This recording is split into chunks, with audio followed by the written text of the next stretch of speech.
Now, so we are recording the session. And let's see, what time do we have? We have 11:07, but I believe we're all here, all of us who are, hi Trinity. Thanks for putting something in the chat. So just to go over the kind of the way this is going to work, kind of similar to what we just did, right?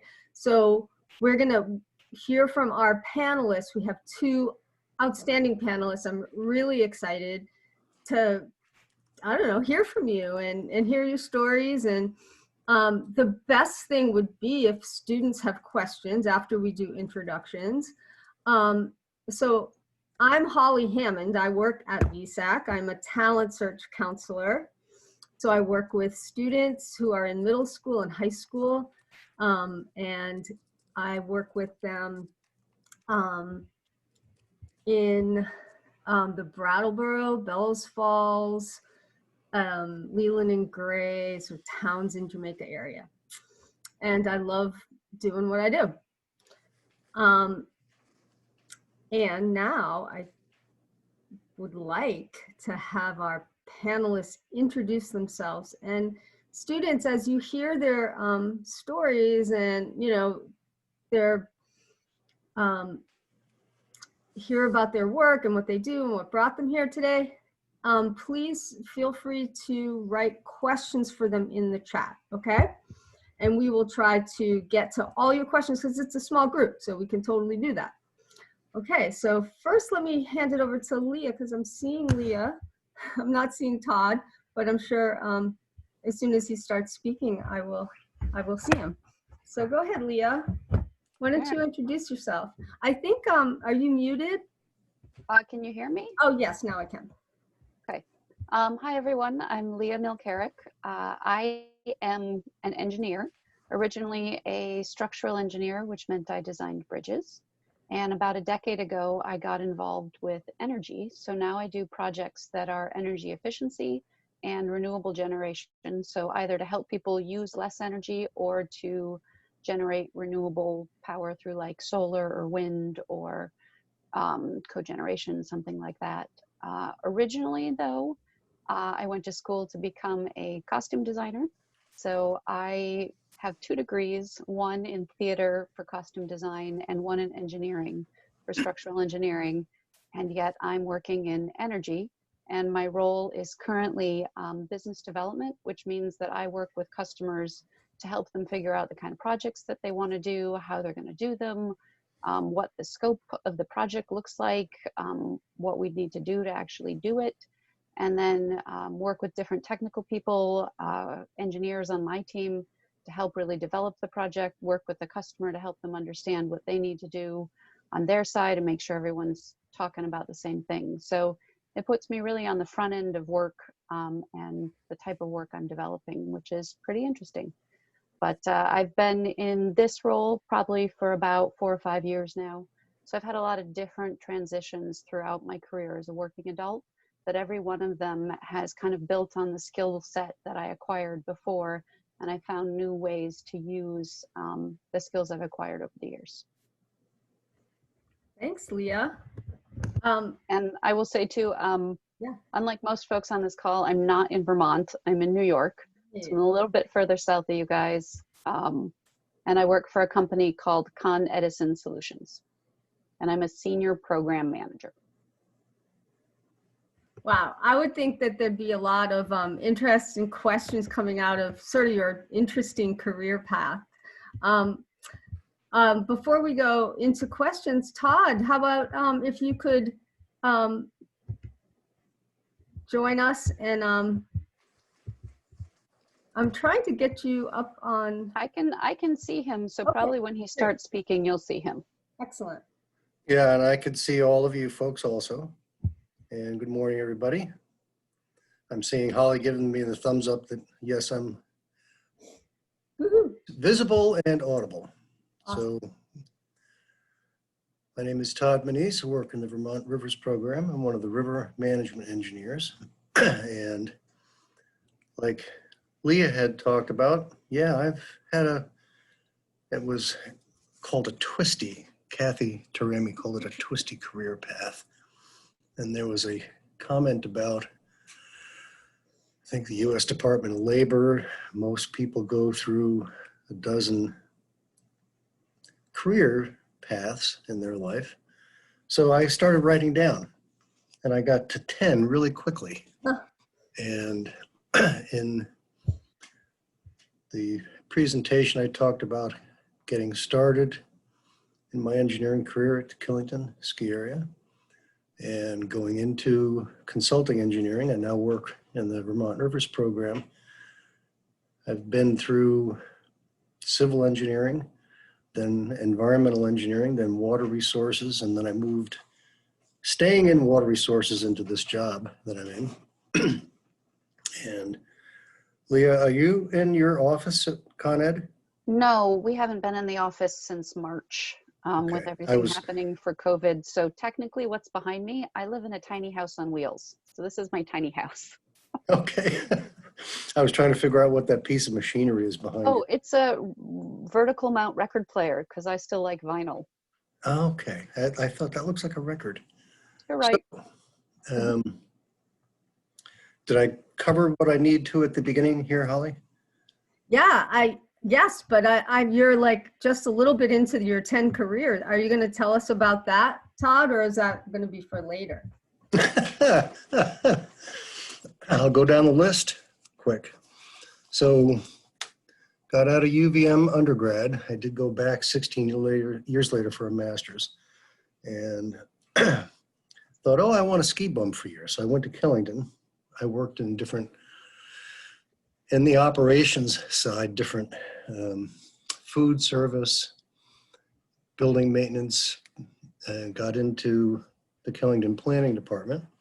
Started my engineering career there. Then went into civil engineering consulting world, then environmental consulting.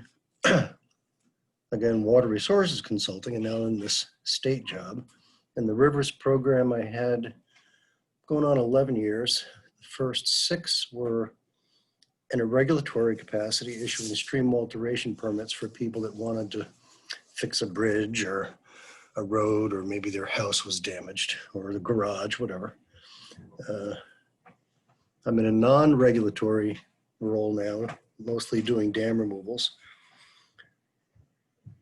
In my volunteer work, here's one example, participating today. I started the Ottaquechee River Group back in 2008. It's a local nonprofit volunteer organization for river cleanups, water quality monitoring, buffer plantings, that type of thing.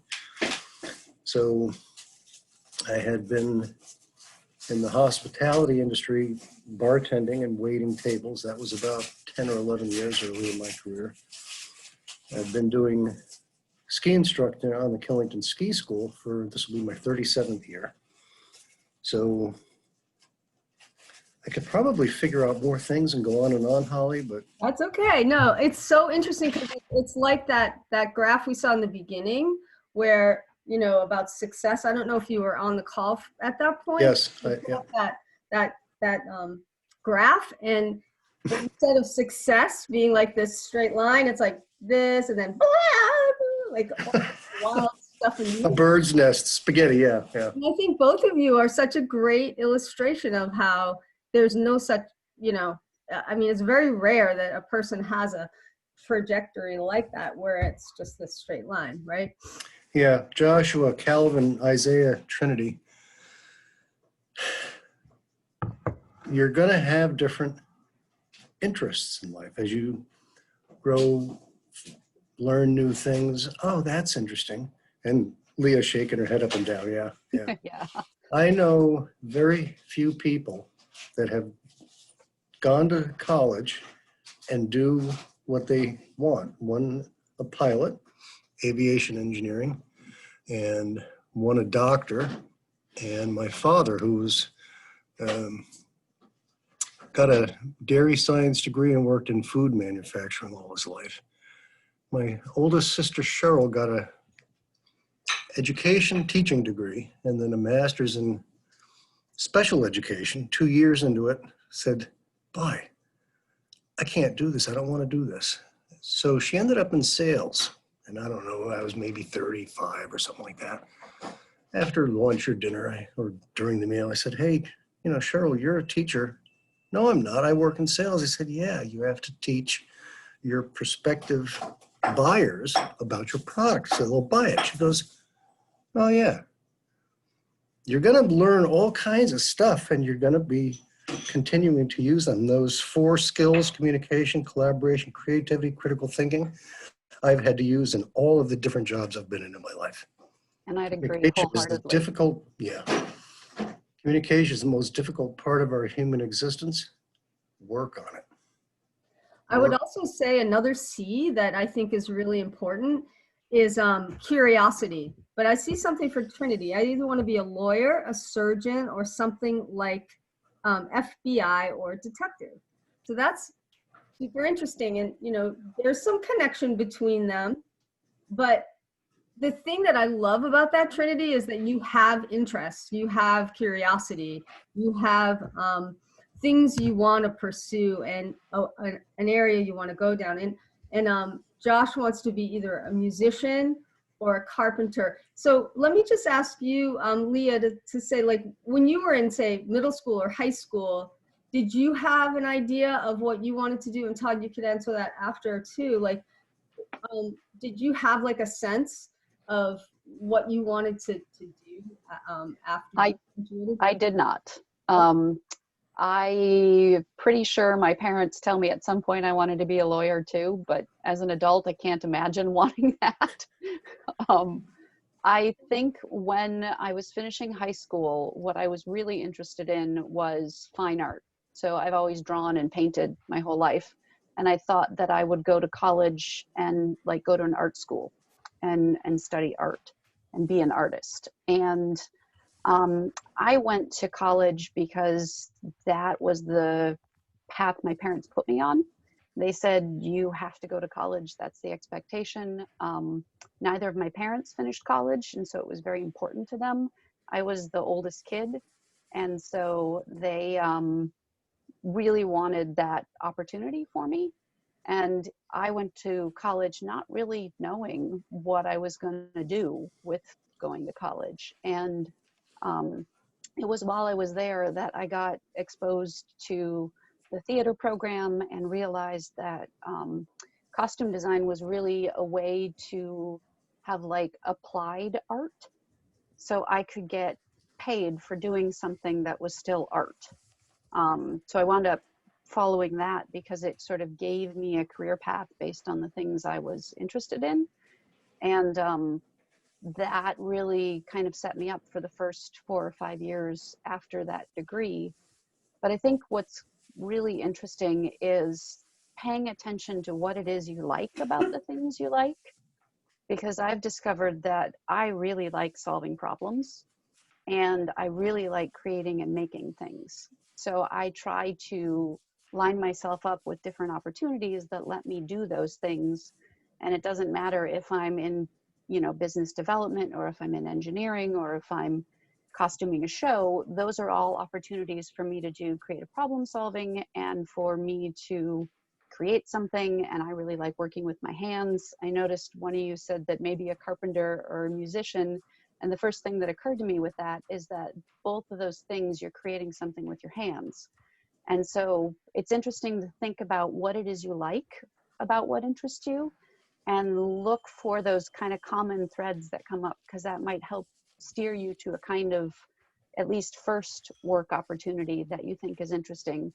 And I was working for a theater company when I moved to Pittsburgh, Pennsylvania, which is where I encountered all these beautiful historic bridges, which is what sparked my interest in becoming a bridge engineer. So there are going to be all sorts of things that come up, as Todd was saying, that are going to spark your interest over the course of your career and send you off on different paths and spirals.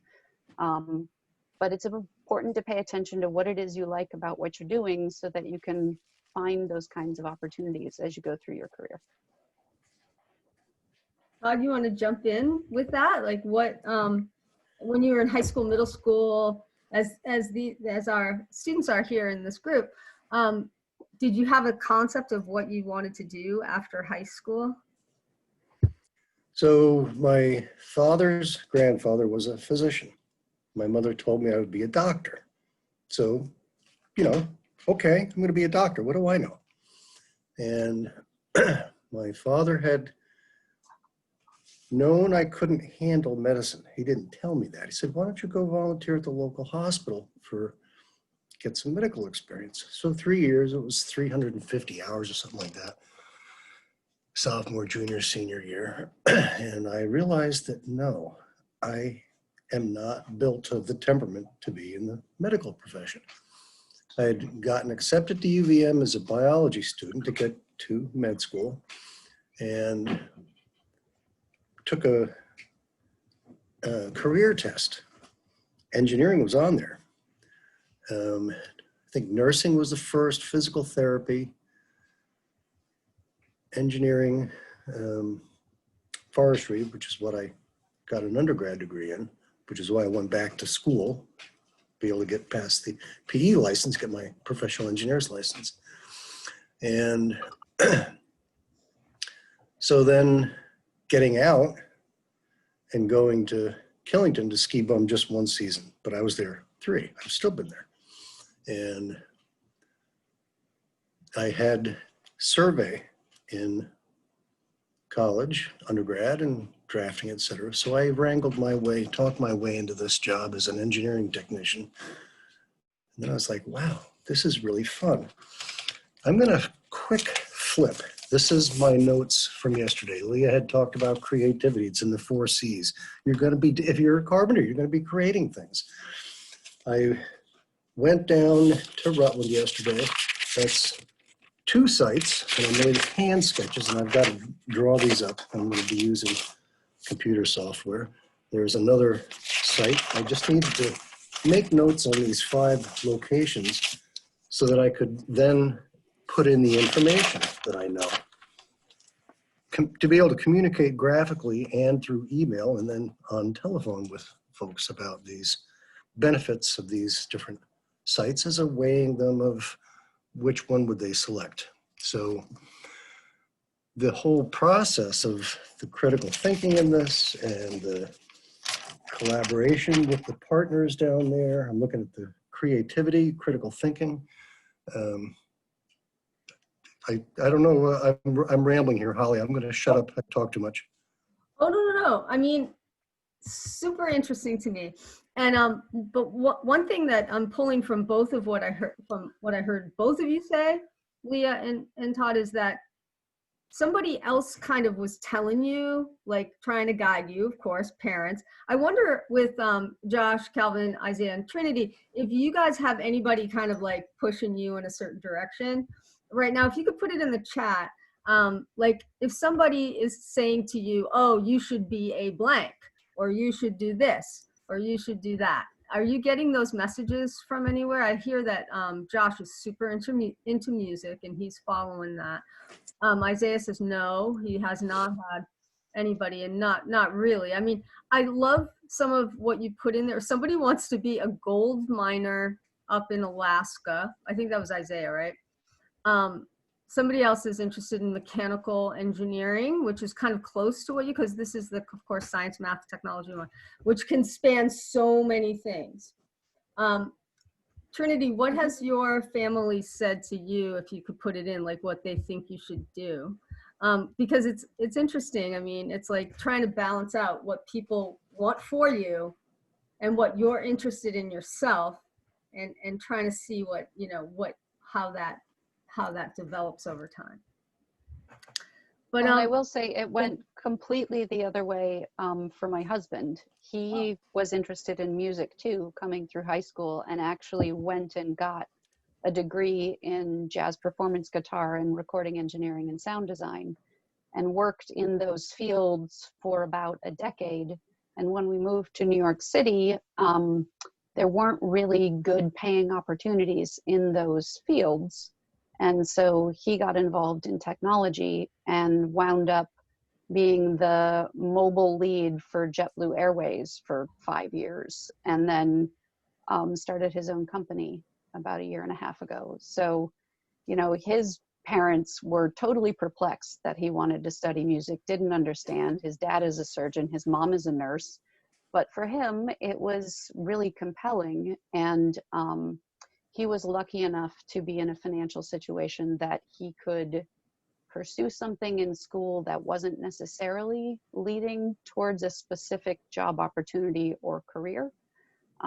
Sometimes folks have a different focus and they want to make sure that when they get done with, whether it's college or trade school or whatever they're doing next, that it leads to a specific job and that they know they're going to have employment. So there's a whole bunch of different things that go into trying to figure out where you want to start, which is not necessarily where you're going to finish, but where you want to start your career. And I would say everyone is motivated by different things, but I would say over the course of my career, I found it most important to try to do things that I like, as long as I make enough money to pay the bills. And that's usually led me to other opportunities that have paid well, and I enjoy what I like. But sometimes there'll be that trade-off between the things that you really want to do aren't necessarily good at providing you with enough to have a life. And sometimes different priorities come in, particularly if you get older, if you get married, if you have children. You know, there may be opportunities where you want to focus on things that are really well paying, that you like mostly. There may be opportunities to do things that you're absolutely passionate about, that pay you enough. But I think when you're getting started, it's really nice to do things that really compel you and that really interest you. And, you know, start there. My sense from this group that we have of students is that you're a creative bunch.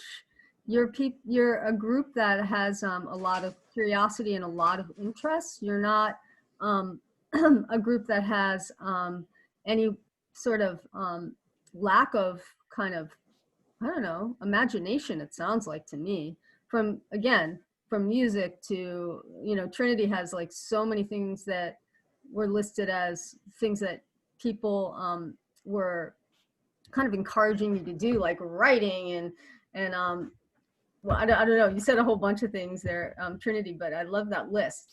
But let me ask Todd, I saw your drawings there. So can you tell us, both of you, could you tell us like how you use creativity in your work currently?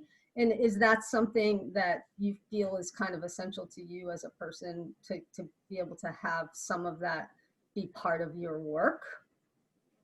Oh, it's very rewarding to be creative. And I think Trinity, Isaiah, Calvin, and Joshua, you are experiencing this now. So these were 5 different locations in the city. I was with the city emergency management director and parks and recreation director. And we have a need coming up next year. So what locations might be suitable? And I know that one of them is the least, how did he put it? Attractive is what he said, location. So one of the aspects of this was how stormwater is going to run off these properties. And the first one that was selected is right next to East Creek and subject to flooding and erosion damage. So I asked, well, are there any more sites? And now this morning I got a text from Bill with 2 more. So we need to go and take a look at these, evaluate them. And my first look at the first one, I missed things. And when I went back yesterday, I was like, how could I have not seen that? But I was too rushed. I actually gotten to the wrong conclusion before I even got there the first time. And my take on it yesterday driving back was, boy, I gotta actually, instead of say no to this site, say yes. But how do we get there? How do we get to yes? This is what Leah and I do for work. Holly, I'm sure that your job is helping people look at problems, identify what the problem is, evaluate it, and come up with options. And then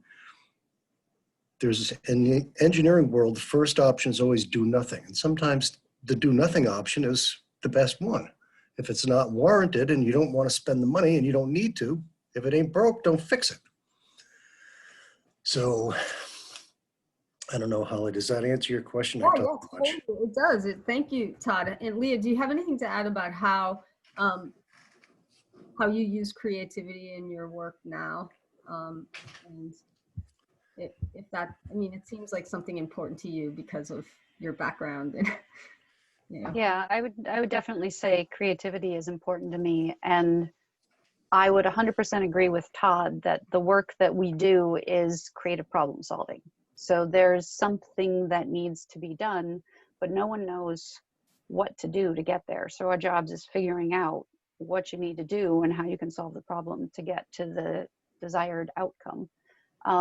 But also because I'm in the business development space, I have creativity outlets in terms of working with like our marketing people to come up with press pieces and graphics. And so I do a lot of sort of visual and creative writing in my work as well, because I help our company with how we present ourselves out to our customers on our website, when we go to trade shows, like what kind of visual stuff we hand out to people. And when we do proposals or interviews or anything like that, I get involved with laying out the visual elements, writing the narrative that we're going to convey to people. So there's a much more sort of visual and writing sense of creativity in some of my work as well, in addition to the engineering creative problem solving. So I get to come at it a few different ways. And then I'm sure Todd would agree that there's also outlets for creativity outside of the job. And so it's making sure that I also in my work life have time for some things that I consider creative pursuits that are not really in line with work. Thanks, Leah. I mean, I really appreciate that the students in this group are offering just some thoughts as we go. And something just really struck me that Trinity just said, and that was she lost her creativity. And I feel like that she used to be, I hope that's okay. I mean, you put it in the chat, Trinity, that I repeat it, but I just want to pick up on that. Like, have either of you ever felt that, like you're in that place of feeling blocked, like you thought you were a creative person, but like you no longer feel that. And what do you do when you're in that situation where you have to sort of plow through, and how do you get back to it if you feel like maybe you lost it? Leah, you want to go? I can go first. I have definitely encountered that situation. I've always thought of myself as a very creative person, and there have been a few times, particularly in my adult life, where I have felt like I have lost that. And it's usually because a lot of outside stresses kind of take over the shape of my life, and I don't feel like I have enough time or energy to really get to be creative or to think about things differently or to really use that part of my brain. And when I have encountered those situations, sort of the best things I've been able to do is to sort of look at the outside things that are impacting me and try to figure out how I can make some of those things less stressful for myself, and to intentionally set aside time where I'm not just doing an activity or doing a thing, but have time, I guess, for sort of just quiet reflection. And if I can get outside, that's even better for me. And then to get back into really being creative, sometimes it takes, for lack of a better word, practice. I just have to make myself do something for a few minutes a day until I can kind of get my brain back into the habit of thinking about things that way and engaging in that way. And then I can do it organically. but sometimes it feels like a skill you just kind of have to refresh and get back into little by little, even if you don't feel like it. Want to add anything, Todd? No, that was a great answer. I mean, it's an interesting because Josh too, like with as writing music and doing music has sounds like confronted that too sometimes where you just like, right, like you, but then it comes back. You said, trust me, I didn't do anything with my creativity for I think around 3 or 4 years. Oh, okay, yeah. So. And Trinity, that's what was happening with me. I don't have time to write or draw or anything like that. Yeah, the time thing. And you know, if you don't mind, Todd, if you have anything to say, but I'll just quickly share something about my son who's not here. He's in college, and he, you know, he was very creative. He's a very creative person. He drew a lot. He did jewelry, made jewelry. He, you know, he did a lot of digital film and animation, and he's studying physics in college. And he said something to me that was really curious. I'm like, you know, why not take a, like, I'm one of those parents, you know, why not do this? Why not do that? Like, take a film class because you love film. And he's like, well, I don't know as if that would, like, I could probably just do that on my own. And, you know, I don't know if it's worth like the tuition money or something. And I'm like, that's really an interesting thing. It's almost like he was saying that it's not as, like, people don't value it, or that it's not as important a thing, like, to do that, be creative and to tap into your creativity. And that just concerned me a little bit. And you know, and I think that sometimes, you know, again, people feel like they just don't have the time because there are other more pressing things. But there is something about creativity that really can feed your, for lack of a better word, go ahead, Todd, what?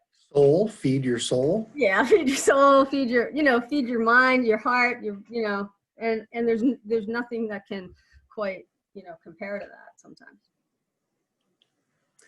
So there's been a lot of different things here. I hope I can think of all these to tie them together. Basically, all of us have swings. You know, you sleep at night, you're awake during the day, you get hungry.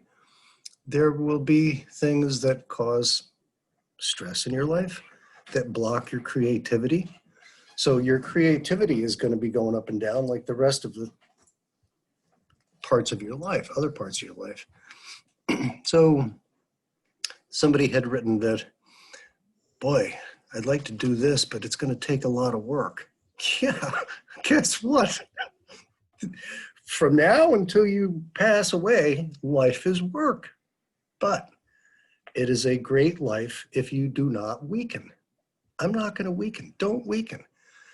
Yeah, I've had periods where my creativity has waned, and I say, okay, I need to do something else to distract my mind, and I'll come back to this in a day or 2 or 3. And when I get back to it, I'm like, oh, yeah, I remember where I left and couldn't keep going, and I'm getting now ready to pick up. And then a lot of times, 2 or 3 days later, particularly writing, it's so important to communicate, mean what you say and say what you mean, that I'll pick something up purposely. Okay, I got to get this done by Friday. I'm going to today get this done so I can pick it up Thursday. And I'll read something, I'll go, I wrote that? That makes no sense. Or, you know, that's wrong. So if you can find a passion and follow the passion, it's not as much work, but it's everything you do in life is going to be work. I told you I teach skiing in 37 years, and there are times when it's a lot of work and I'm driving home and I'm not a happy camper.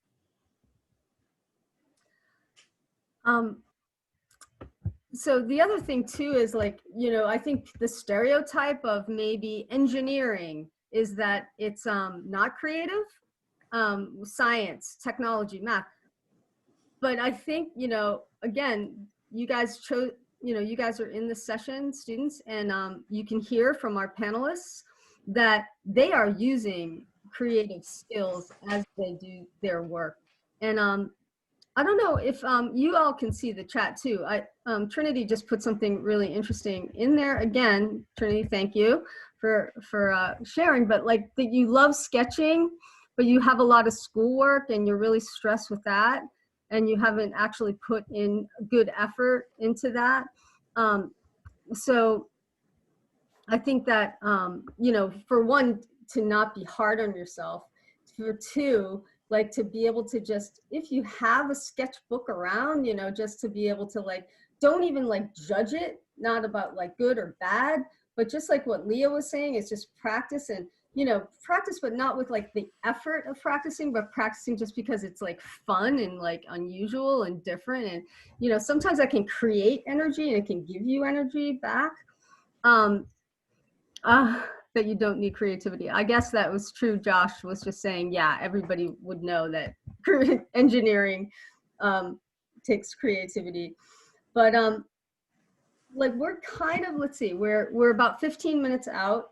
One thing I would like to ask, because it was like on the list of questions that Anna put together, and I think it's important. It's like, do you feel like you all are making kind of some kind of contribution to your communities or in your work? And if you could talk about that, and is that a part of, you know, something that is important to you as engineers and, you know, doing the work that you do? Todd, you totally get to take this one first. Okay. This is from the get-go. My engineering career has been very rewarding, very fun to be able to help people. What I'm doing now in the Rivers program, it's the bottom line is about public safety and reducing flood risk, flood damage, flood costs. Some of you might have been in Vermont in 2011 when Tropical Storm Irene devastated the state. And I worked with, just that first 4 months, I estimated 3,000 people. And seeing the devastation, wrecked lives, the costs, and being able to help people, and then since helping communities build flood resilience with various different types of projects. There's some concept of a floodplain restoration project to increase the amount of flood storage in a flood. It's basically being creative to help people solve problems and live a better life. Yeah.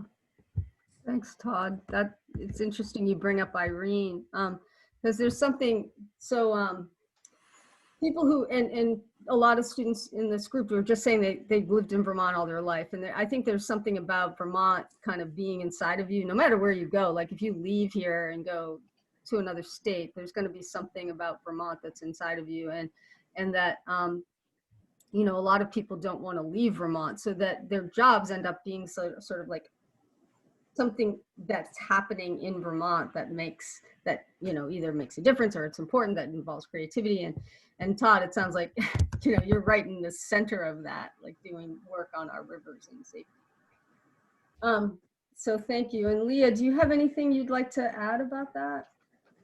I'd say with a lot of the kinds of engineering, you're working in the public space, you're working in public infrastructure. So whether you're the type of engineer who designs roads or bridges or buildings or water systems or wastewater systems, just about everything you're doing impacts the world we live in. And I think that's one of the really exciting things about going into any form of civil engineering, is that you have the opportunity to make that kind of impact, whether it's on your community or community somewhere else in the world. You know, when you get into some of the other forms of engineering, like mechanical or electrical, you know, you're working with systems and buildings, and a lot of it's sort of in heating and cooling. And, you know, as silly as it can seem, so many of the projects that we work on, for me right now in the work I do, are driven by taking older buildings and trying to make them more comfortable for the people who have to work in them on a daily basis. and kind of knowing that you can help improve the experience that somebody has, you know, in the space that they go to 5 days a week to deal with their job. It helps. There's all kinds of studies that show that this helps people be more creative, to be more at ease, to be healthier. And, you know, knowing that you can make those kind of impacts even on a small scale is really rewarding. And then, you know, we do projects like giant utility scale solar plants where we're producing renewable energy that's feeding into the utility grid, that's, you know, serving whole cities and helping them go greener. So there's a really interesting and compelling part of getting involved in all of the types of engineering that feed into our public communities. And, you know, whether you think about it as I'm doing something that's sustainability oriented or oriented towards improving, you know, the world in a lot of the ways we're traditionally thinking about it right now, all of the work in engineering moves us in that direction, and is really what drives a lot of the people I know who are in this space. Is they want to do something that makes a difference. Yeah. Any questions right now from our awesome students here in our panel? How Okay. old are we, guys? Yeah. I'm an old geezer. I'm 63 in next month or December. Yeah. I am 44 next month in November. So 20 years behind you, Todd. Oh, and then I've got things that I want to do when I retire. I want to go into the local elementary school and teach kids who are having trouble with math or writing. Other things that I want to do. It's not like I'm just going to sit back and watch television for the rest of my life. I actually change and do something different. Don't plan on retiring in the traditional sense. I expect that I'll make a pivot from what I'm doing now into doing something else that interests me, and maybe not in an office or for a big company like I'm doing right now. But speaking of, you know, being creative and being interested in the world around you, I want to keep doing things. You know, I don't want to retire to a golf community somewhere in Florida and I don't know, whatever our grandparents did when they retired. I want to keep being involved in the world, and I want to keep making things and solving problems. And so, you know, I expect that I'll keep doing different things and following different opportunities until I actually can't anymore. So. So just one last question for you both, and then we'll kind of close it up. But what do your organizations, your employers offer to you by way of compensation or benefits other than just your paycheck? What else do they offer you? And, you know, what might attract a young person to get into your field? I know those are maybe two slightly different questions, but if you could think about, you know, what the importance of those other benefits and what they are, and then, you know, what might attract a younger person into that field.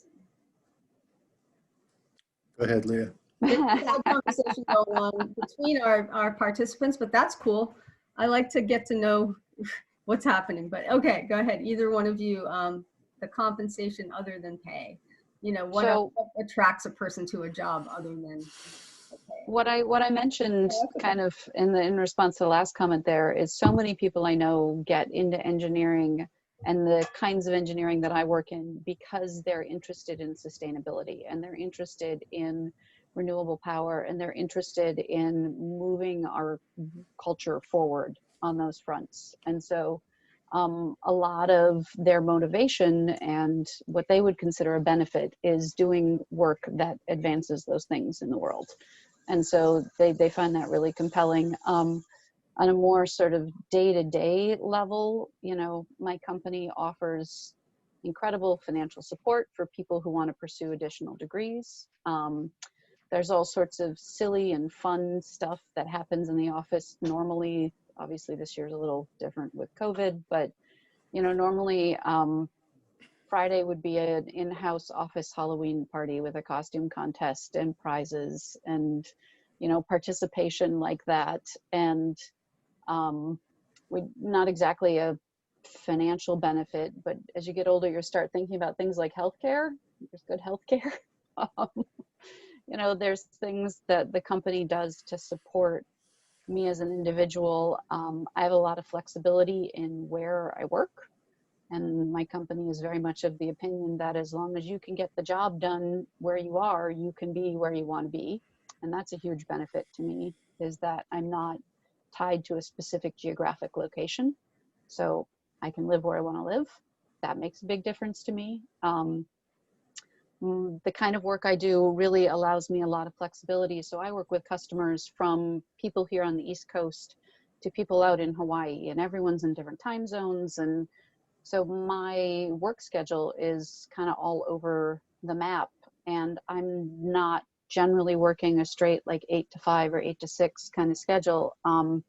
It really has more to do with being available when I need to be available, and that kind of flexibility is important to me, to be able to fit other things into my life around my work world. And so I consider that a strong benefit. And so I think for, you know, some interesting work related benefits, those are a few. And, you know, for people going into engineering pays well.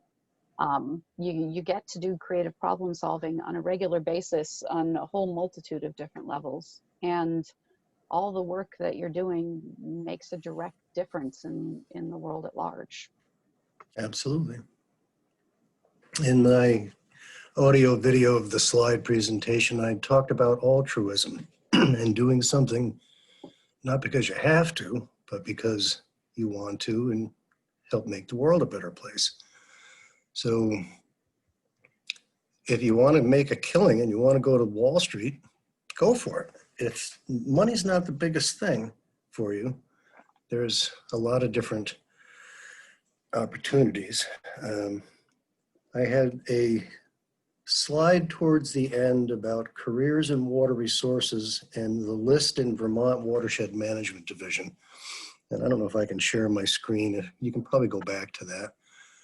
One of the really fun things about this job is how much we're collaborating with people from other fields.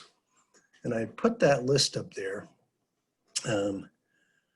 Essentially, all of us in each of those 16 job categories, there's probably like 5 or 6 or 8 people in those job categories. We're all using science, math, English communication, coming from different perspectives. Like I'm working on a project and the river flows into and out of Amherst Lake in our town of Plymouth. So I'm dealing with the wetlands biologist and the lakes and ponds scientist and the dam safety program, fisheries, aquatic biologists. There's the funding piece. I'm looking at this slide here, and I'm steering the people towards possible funding grants. Some of them are just 100% freebie. Some of them, they got a 10% match or 20% match they've got to put in. Environmental analysts. Our outreach coordinator, I work with Ella Casey 2 or 3 times a month on different initiatives at the Clean Water Program, dealing with those type of folks, river ecologists, floodplain managers. So that altruism includes being able to work with a whole host of all kinds of people in different fields. And this is just what the 16 that I've listed in that slide on the audio video that you saw. So this has been like a fascinating hour for me. First of all, I would love to do either one of your jobs. Like that's just to me a sign of a really interesting sort of presentation, and is that, you know, it's like I wish I could kind of do it again. And our group here is getting to know one another. Like they're checking in with each other, and that's kind of nice too, because what happens with the VSAC is we often take students on field trips, or you know, we have these group events, and we get to students get to know one another in those events. So I feel like that's happening too on the side here. And we're learning about Josh's girlfriend a little bit. Like, she's very shy, and Trinity's girlfriend too. So anyway, whatever. So here we are, and we're gonna conclude now. If our students could sort of draw the attention back to our presenters, if there's any final things you want to offer to the presenters or ask of our presenters, and presenters, if there's any, Todd, Leah, final words you want to send our students off with. I've really enjoyed this session. Again, I totally appreciate both of you and the time that you took to be here with us and our students today. It's not a big group, but it doesn't, to me, that doesn't matter. I think if you can impact anyone, plus we have your videos, we have just the chance to have this connection with you, for me, has been great. I hope for our students here as well. So any final thoughts for our group? I hear a thank you from Calvin. I would just be curious to see if there was anything that, you know, anyone on this presentation or this chat was interested in asking us. I know you steered us to a lot of different questions, but I'd be curious to see if there's anything from the group, small little question or great big question, that they were interested in asking us. I know I'm putting you guys on the spot. Type fast. While you're thinking, I'll offer to you, if you'd like to call and talk about different opportunities, different things maybe you might want to pursue. My work cell phone is 802-345-3510. Happy to talk to you. Joshua, to your question, no, I have zero aptitude for music. My parents are musical, my sisters are musical, my husband is musical. I have no aptitude whatsoever. I'm totally just a visual artist. Okay, so music is a form of mathematics. Math is a language, music is a language. I sing, whistle, gave up playing a guitar as a kid because I didn't understand what I was being taught. And I took guitar lessons for like a year and just got frustrated with it. Why am I learning scales? Then I have a friend 5 years ago tell me, oh, the scales are what you use when you do your instrumental with the rest of the band quieting down, and you maybe like a guitar riff, guitar lead. So there's what, 7 intelligences, 8 intelligences? Music is one of them. And what was the guy's name? Albert Einstein? He had 7 of the intelligences, but he didn't have music. So music is a gift. Yeah. And I don't have a great voice, and so I don't really have that gift, but I do have music in my head. And Leah, I'm sure you do too. Oh, I totally sing in the shower. I mean, I just don't let other people hear me. But guys, I see in all your comments here how much you're talking about the things that you're passionate about doing creatively. And I would really encourage you to stick with that, whether it eventually takes you down the path of a career or is just something that you're always doing in your life, work or no work. It is going to be extraordinarily fulfilling for you to keep that in your life as you go forward. So good luck with that. Thank you, everybody. Thanks, Todd. Thanks, Leah. And wow, that was Isaiah just put a really interesting fact that I think it's a fact, right? That Albert Einstein used a bookmark. And then he lost the book. All right. Well, thank you all so much, students, panelists. You can feel free to leave the room. And again, I want to thank everybody for being here this afternoon, this morning. Bye, everyone. Take care and good Thank you. luck. Bye-bye. Thank you. Have fun. Yeah, you too.